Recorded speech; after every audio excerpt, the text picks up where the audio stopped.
couldn't handle it anymore.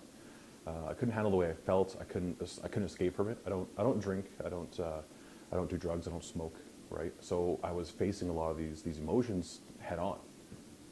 But for the most part, I found that I was often swinging between these places of really emotional hard points.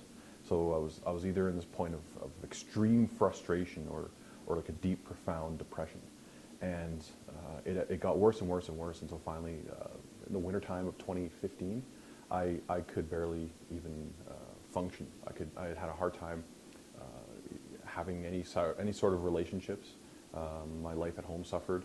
I had very low, very low self-esteem, very low self-concept of myself, and it got to the point where the only real escape from those feelings was contemplation of suicide. My wife suggested, she was at the end of her rope. She didn't know how to handle my emotions. She didn't have she wasn't equipped for it. So at the suggestion, she suggested actually through her work she has employee services that would offer counseling, but I figured that the Calgary Counseling Center would be the way to go because I had friends that had success with it.